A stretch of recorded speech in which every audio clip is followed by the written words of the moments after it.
अस्सलाम वालेकुम। आज हमने फिज़िक्स का एक बहुत ही इम्पोर्टेंट टॉपिक स्टडी करना है, इंटरफेरेंस ऑफ लाइट। मैं हूं इंजीनियर बिलाल हसन। आप लोगों ने पार्टिकल को तो आपस में कोलाइड करते देखा होगा, तो जो वेव्स हैं वो आपस में इंटरफेयर करती हैं। तो लाइट की इंटरफेरेंस से पहले मैं आपको वेव्स की इंटरफेरेंस का आइडिया देता हूं और इसकी टाइप्स मैं आपको समझाता हूं, जो कि कंस्ट्रक्टिव इंटरफेरेंस है और डिस्ट्रक्टिव इंटरफेरेंस। उसके बाद हम फिर लाइट की इंटरफेरेंस को स्टडी करेंगे। ये आपको एक रेफरेंस लाइन नज़र आ रही है, इसके ऊपर ये एक रेड वेव है। वेव का जो हिस्सा इस रेफरेंस लाइन से अबव है इसको क्रस्ट कहते हैं, और जो पोर्शन वेव का रेफरेंस लाइन से बिलो है उसको ट्रफ कहते हैं। अब साथ में मैं एक और ग्रीन कलर में वेव ड्रॉ करता हूँ। अब यहाँ आप देखें कि दोनों वेव सेम टाइम में क्रस्ट बना रही हैं और सेम टाइम में ट्रफ बना रही हैं, मतलब इन दोनों वेव्स की फ्रीक्वेंसी सेम है और ये सेम डायरेक्शन में ट्रैवल कर रही हैं। तो जब इस तरह से दो वेव्स मिलें कि उनकी फ्रीक्वेंसी भी सेम है और वो सेम डायरेक्शन में ट्रैवल करें, तो इस तरह दो वेव्स के मिलने को कहते हैं इंटरफेरेंस। और अब ये आप देखें कि इसमें एक वेव का क्रस्ट दूसरी वेव के क्रस्ट पे आ रहा है और एक वेव का ट्रफ दूसरी वेव के ट्रफ पे आ रहा है। तो यहाँ से इस तरह की इंटरफेरेंस को कहते हैं कंस्ट्रक्टिव इंटरफेरेंस। और कंस्ट्रक्टिव इंटरफेरेंस में दोनों वेव्स एक दूसरे के इफेक्ट को बढ़ा देती हैं।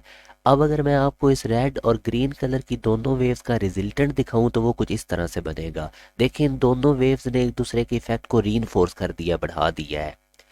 अब अगर यही मैं ग्रीन कलर वाली वेव थोड़ा सा आगे शिफ्ट कर दूं इस तरह से कि अब आप देखें एक वेव के क्रस्ट पे दूसरी वेव का ट्रफ आ रहा है। तो जब ऐसी सिचुएशन बनती है तो फिर ये वेव्स एक दूसरे के इफेक्ट को कैंसिल करते हैं, और इस तरह की इंटरफेरेंस को हम कहते हैं डिस्ट्रक्टिव इंटरफेरेंस। अब अगर मैं आपको इन दोनों वेव्स का रिजल्ट दिखाऊं तो वो कम होगा। रिजल्टेंट वेव देखें, ये इन्होंने एक दूसरे के इफेक्ट को कैंसिल कर दिया।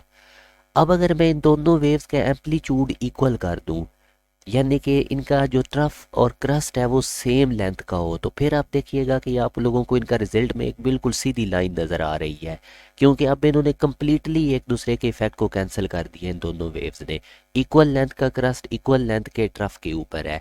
तो जब दोनों वेव्स के एम्पलीट्यूड सेम होंगे तो फिर अगर वो डिस्ट्रक्टिव इंटरफेरेंस करेंगी तो वो कम्प्लीटली एक दूसरे को कैंसिल आउट कर देंगे। तो ये था इंटरफेरेंस, दो वेव्स का आपस में मिलना, और या तो वो कंस्ट्रक्टिव इंटरफेरेंस करेंगी जिसके अंदर वो एक दूसरे के इफेक्ट को रीइंफोर्स कर देंगी, और या वो डिस्ट्रक्टिव इंटरफेरेंस करेंगी जिसके अंदर वो एक दूसरे के इफेक्ट को कैंसिल आउट कर देंगे। चलें जी, अब हम डिस्कस करते हैं इंटरफेरेंस ऑफ लाइट के बारे में। इंटरफेरेंस, जैसा कि अभी मैंने आपको बताया कि दो या दो से ज़्यादा वेव जिनकी फ्रीक्वेंसी भी सेम हो और सेम डायरेक्शन में ट्रैवल कर रही हो, उनके मिलने से जो फिनोमिना होता है उसको हम कहते हैं इंटरफेरेंस। इसकी दो टाइप्स होती हैं। सबसे पहले होती है कंस्ट्रक्टिव इंटरफेरेंस। अब कंस्ट्रक्टिव इंटरफेरेंस में आपको पता है कि वेव्स एक दूसरे के इफेक्ट को बढ़ाएंगी। जैसे कि आप ये देखें, ये दो लाइट की रेड रे हैं, तो जब ये आपस में सुपरपोज करेंगी तो अब आप देखें क्रस्ट पे क्रस्ट फॉल करेगा, ट्रफ पे ट्रफ फॉल करेगा। तो जब ये दोनों वेव्स मिलेंगी और हम इनको स्क्रीन के ऊपर देखेंगे तो हमें इस तरह एक ब्राइटर रेड स्पॉट नज़र आएगा। तो यहाँ से अब हमें पता चला कि कंस्ट्रक्टिव इंटरफेरेंस में क्या होता है, वेव्स एक दूसरे के इफेक्ट को रीइंफोर्स करती हैं, बढ़ा देती हैं, क्रस्ट पे क्रस्ट आता है और ट्रफ पे ट्रफ फॉल करता है। सिमिलरली अब हम इनकी दूसरी टाइप देखते हैं इंटरफेरेंस की, डिस्ट्रक्टिव इंटरफेरेंस।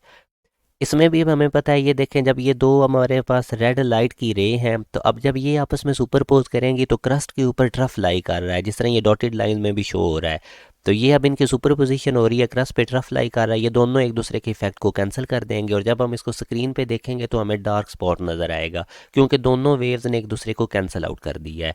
तो यहाँ से अब हमें डिस्ट्रक्टिव इंटरफेरेंस पता चला कि वो वाली डिस्ट्रक्टिव इंटरफेरेंस जिसके अंदर दोनों वेव्स एक दूसरे के इफेक्ट को कैंसिल आउट कर देते हैं, यानी क्रस्ट पे ट्रफ लाई करता है और ट्रफ पे क्रस्ट। तो अब मैं आप लोगों को लाइट की कंस्ट्रक्टिव और डिस्ट्रक्टिव इंटरफेरेंस एक और वे से समझाता हूँ। आप लोगों ने इस एनिमेशन को फुल तवज्जो से समझना है। ये दो हमारे पास ग्रीन सोर्स ऑफ लाइट है, इनमें से सबसे पहले हम एक ग्रीन सोर्स ऑफ लाइट को ऑन करते हैं। तो ये देखें, ये लाइट की वेव्स फैल रही हैं चारों तरफ, क्योंकि हमें पता है कि लाइट की वेव्स चारों तरफ फैल जाती हैं। तो ग्रीन सोर्स ऑफ लाइट से ग्रीन लाइट इमिट हो रही है। अब मैं एक स्क्रीन आपको शो करवाता हूँ, तो जब हम स्क्रीन के ऊपर ये ऑब्जर्व करेंगे तो देखो आपको पूरी स्क्रीन ग्रीन नज़र आ रही है। अब जैसे ही मैं साथ में जो दूसरा सोर्स ऑफ लाइट है ग्रीन, उसको भी जब मैं ऑन करूँगा तो उसकी भी वेव्स इस तरह से इमिट होंगी। अब देखें, आपको दरमियान में डार्क रीजन नज़र आ रहा है। डार्क रीजन वहाँ पर बन रहा है जहाँ पर ये दोनों वेव्स एक दूसरे के इफेक्ट को कैंसिल आउट कर रहे हैं, जहाँ पे डिस्ट्रक्टिव इंटरफेरेंस हो रही है। और जहाँ पे आपको दरमियान में ब्राइट स्पॉट नज़र आ रहे हैं वहाँ पे कंस्ट्रक्टिव इंटरफेरेंस हो रही है। तो अब आप ज़रा स्क्रीन पे पैटर्न देखें, आपको स्क्रीन पे ब्राइट डार्क इस तरह का एक पैटर्न शो हो रहा है। तो यहाँ से अब हमें पता चला कि जब भी दो सोर्स ऑफ लाइट जिनकी सेम कलर की सेम वेवलेंथ की लाइट होगी तो वो कुछ जगह पे कंस्ट्रक्टिव इंटरफेरेंस करते हैं और कुछ जगह पे डिस्ट्रक्टिव इंटरफेरेंस करते हैं। जहाँ पे कंस्ट्रक्टिव इंटरफेरेंस होगी वहाँ पे ब्राइट स्पॉट स्क्रीन पे बनेंगे और उनको हम मैक्सिमा भी कहते हैं। जैसे कि अभी मैं आपको ग्राफ से शो करता हूँ, ये देखें, आपको इंटेंसिटी ब्राइटनेस की वहाँ पे ग्राफ में एम्पलीट्यूड मैक्सिमम शो हो रहा है, मतलब मैक्सिमा, और डार्क स्पॉट पे आप लोगों को मिनिमा शो हो रहा है, मतलब एम्पलीट्यूड मिनिमम। तो यहाँ से मैं उम्मीद करता हूँ कि आप लोगों को लाइट की इंटरफेरेंस का क्लियरली आइडिया हो गया होगा। इंटरफेरेंस को नॉर्मल आंख से देखने के लिए, ऑब्जर्व करने के लिए कुछ कंडीशंस को फुलफ़िल करना ज़रूरी है। अगर वो कंडीशंस फुलफ़िल नहीं हो सकेंगी तो फिर इंटरफेरेंस ऑफ लाइट को हम ऑब्जर्व नहीं कर सकते नॉर्मल आंख से। जैसे अब ये देखें, हमारे पास ये ब्लू कलर में दो लाइट की रेज हैं और ये आपस में इंटरफेयर करके स्क्रीन के ऊपर एक स्पॉट बना रही हैं जो कि हमें क्लियरली नज़र आ रहा है। इसी तरह ये दो हमारे पास येलो कलर की लाइट्स आपस में इंटरफेयर कर रही हैं और हमें स्क्रीन के ऊपर ब्राइट स्पॉट नज़र आ रहा है। अगर हम बात करें वाइट लाइट की, तो वाइट लाइट बेसिकली मिक्सचर होती है 7 कलर्स का और उसमें हर कलर की अलग से इंटरफेरेंस हो रही होती है। जैसे रेड रेड से मिल रहा है, ब्लू ब्लू से मिल रहा है। अब वो 7 कलर के अलग अलग वे से इंटरफेरेंस होने की वजह से वो आप सही तरह ऑब्जर्व नहीं कर सकते। वाइट लाइट की इंटरफेरेंस कुछ इस तरह से आती है, जब ऑयल के ऊपर थोड़ा सा वाटर वगैरह डाल दें तो ये वाला पैटर्न बनता है। इसी तरह सेम आप सोप बबल में भी देखें, वाइट कलर की जो हमारे पास इंटरफेरेंस होती है उसका ये पैटर्न होता है। मिक्स अप कलर्स होते हैं, मिक्स अप इंटरफेरेंस है, तो हम सही तरह से इसको डिटेक्ट नहीं कर सकते। तो यहाँ से अब हमें पता चला कि इंटरफेरेंस को स्टडी करने के लिए, ऑब्जर्व करने के लिए लाइट के सोर्स मोनोक्रोमेटिक होने चाहिए। मोनोक्रोमेटिक का मतलब है कि सिंगल वेव लेंथ की लाइट उनसे इमिट होनी चाहिए। जैसे रेड की वेव लेंथ बड़ी होती है मगर वो रेड एक ही उसकी वेव लेंथ है, ब्लू की वेव लेंथ कम होती है तो ब्लू कलर है तो उसकी वेव लेंथ सेम ही रहेगी थ्रू आउट। तो यहाँ से अब आप लोगों ने ये पहली कंडीशन इंटरफेरेंस ऑफ लाइट को ऑब्जर्व करने के लिए याद रखनी है कि लाइट जो है वो सिंगल वेवलेंथ की होनी चाहिए। सिंगल कलर के अंदर भी कन्फ्यूजन होती है, बाज़ औक़ात हमें एक कलर सिंगल नज़र आ रहा होता है मगर वो सिंगल होता नहीं, वो मिक्सचर होता है दो कलर का। जैसे अब ये देखें आप, ये हमारे पास एक रेड कलर है और दूसरा ग्रीन है, इनको मिक्सअप करेंगे तो हमारे पास एक येलो कलर बनेगा। अब ये येलो बज़ैर हमें एक कलर नज़र आ रहा है मगर बेसिकली ये दो कलर का मिक्सचर है। तो इसलिए आपने मोनोक्रोमेटिक का क्या मतलब समझना है कि सिंगल वेव लेंथ की लाइट होनी चाहिए। रेड है तो साथ उसके प्योर रेड ही होना चाहिए। अब हम बात करते हैं इसकी दूसरी कंडीशंस के ऊपर। जो लाइट सोर्सेज हैं वो कोहेरेंट होनी चाहिए, मतलब उनमें फेज डिफरेंस कांस्टेंट होना चाहिए। ये चीज़ अब आप लोगों ने बड़े ध्यान से समझनी है। ये हमारे पास एक लाइट की वेव है, जैसे अब आप लोगों को नीचे एंगल नज़र आ रहे हैं 0 डिग्री, 90 डिग्री, 180। तो ये जो बेसिकली एंगल्स होते हैं, जैसे अब ये 0 डिग्री, 180 डिग्री और 360 डिग्री जो आपको नज़र आ रहे हैं, ये वेव की मीन पोजीशन को रिप्रेजेंट करते हैं। 90 डिग्री क्रस्ट को रिप्रेजेंट कर रहा है और 270 डिग्री ट्रफ को रिप्रेजेंट कर रहा है। साथ अब हमारे पास एक दूसरी वेव है किसी और लाइट सोर्स से। तो अब देखें, अब इन दोनों के अंदर फेज डिफरेंस मैं आपको बताता हूँ। जैसे अब इन दो पॉइंट्स के अंदर हम फेज डिफरेंस मैयर करते हैं, तो पहली वेव का फेज डिफरेंस कितना था 0 डिग्री, दूसरी का भी कितना था फेज 0, तो इन दोनों में फेज डिफरेंस आएगा 0 डिग्री। इसी तरह एक और पॉइंट में आप चेक करें, इस जगह पे आप इनका फेज डिफरेंस, एंगल का डिफरेंस देखते हैं, तो यहाँ पर भी देखें पहली वेव का फेज कितना था 180, दूसरी का भी 180, इनका डिफरेंस 0 डिग्री। इन दो वेव्स में किसी भी दो पॉइंट्स पे जब आप एंगल का डिफरेंस लेंगे तो वो 0 डिग्री ही आएगा। तो इस तरह की दो वेव्स जिनके अंदर फेज डिफरेंस सेम आए, ज़रूरी नहीं कि ज़ीरो आए, सेम आए थ्रू आउट द वेव्स, तो हम कहते हैं कि ये दोनों वेव्स जो हैं इनमें कांस्टेंट फेज डिफरेंस है। या जिन सोर्सेज से ये आ रही हैं उनको हम कहते हैं कि ये कोहेरेंट सोर्सेज है। जैसे किसी और पॉइंट पे भी आप चेक कर सकते हैं, इधर अब आप चेक करें तो फिर भी आप देखें कि इसमें 0 डिग्री ही फेज डिफरेंस आया है। अब ये जो नीचे वाली वेव है इसको हम थोड़ा सा ट्रांसफ़र कर देते हैं आगे की तरफ। अब इनका फेज डिफरेंस लेते हैं, जैसे इन दो पॉइंट्स पे, तो पहली वेव का फेज कितना था हमारे पास 90 डिग्री, दूसरी का 0 डिग्री, तो हमारे पास फेज का डिफरेंस आएगा 90 डिग्री।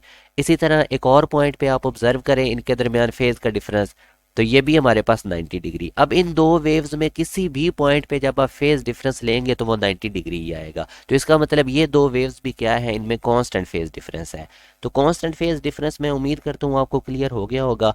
अब ये जो हमारे पास लाइट बल्ब होते हैं, एनर्जी सेवर होते हैं, इनके अंदर क्या हो रहा होता है कि जैसे अब ये समझे कि हमारे पास दो लाइट बल्ब है। अगर हम एटॉमिक लेवल पे बात करें तो ये जो ऊपर वाला लाइट बल्ब है, इसके अंदर से हम एक एटम को ऑब्जर्व करते हैं।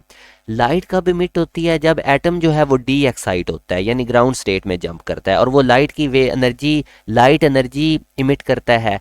अब आप देखें कि अगर हमारे पास ऊपर वाले बल्ब, जो पहला बल्ब था उसमें से भी हम 4 एटम ले लेते हैं, और नीचे वाला जो सेकंड बल्ब था उसमें से भी 4 एटम। अब ये दोनों अगर सेम टाइम पे डी एक्साइट होंगे तो ये सारे के सारे सेम टाइम पे वेवलेंथ इमिट करेंगे in the form of light. अब आप इन वेव्स को ऑब्जर्व करें कि इनके अंदर क्रस्ट के ऊपर क्रस्ट आ रहा है, ट्रफ के ऊपर ट्रफ आ रहा है। तो ये तमाम वेव्स जब आगे चल के आपस में इंटरफेयर करेंगी तो हमारे स्क्रीन के ऊपर हमें इस तरह से एक ब्राइट स्पॉट नजर आएगा। सिमिलरली अब आप इमेजिन करें लाइट बल्ब है, इनके अंदर जो एटम्स हैं ये सेम टाइम पे डी एक्साइट होते हैं, सिर्फ एक जो एटम है वो थोड़ा सा लेट डी एक्साइट होता है। अब आपके इस तरह से ये वेव्स इमिट करेंगे। अब आप देखें कि जब ये आपस में स्टार्ट वाली जितनी भी लाइट की रेज थी, वेव्स थी, वो तो कर रही हैं कंस्ट्रक्टिव इंटरफेरेंस, मगर वो जो एंड वाली लेट एक बल्ब ने वेव इमिट की थी तो वो बना देगी डिस्ट्रक्टिव इंटरफेरेंस। तो यहाँ से आप देखें कि हमारे पास इस तरह से डार्क स्पॉट बनेगा। तो अब हमें पता है कि जो हमारे लाइट के सोर्सेज हैं वो रैंडम एमिशन करते हैं, सेम टाइम वो डी एक्साइट नहीं होते, ना ही एक्साइटेड होते हैं। तो इस सिचुएशन में अब हमारे पास क्या होता है कि उनकी इंटरफेरेंस को हम ऑब्जर्व नहीं कर सकते, वो इतना तेज़ी से कंस्ट्रक्टिव डिस्ट्रक्टिव इंटरफेरेंस कर रहे होते हैं कि हमारा माइंड उसको प्रोसेस ही नहीं कर सकता। तो दो कंडीशन याद रखें इंटरफेरेंस ऑफ लाइट के लिए। सोर्सेज मोनोक्रोमेटिक होने चाहिए। अगर वो मोनोक्रोमेटिक नहीं है, जिस तरह अब हमारे कमरे के अंदर 3-4 बल्ब इकट्ठे जल रहे होते हैं मगर हम उनकी इंटरफेरेंस ऑब्जर्व नहीं करते, क्योंकि वो उनके अंदर वेवलेंथ इतनी ज़्यादा, हर एक अपने हिसाब से इंटरफेयर कर रहा, हमारा माइंड उसको प्रोसेस नहीं कर सकता।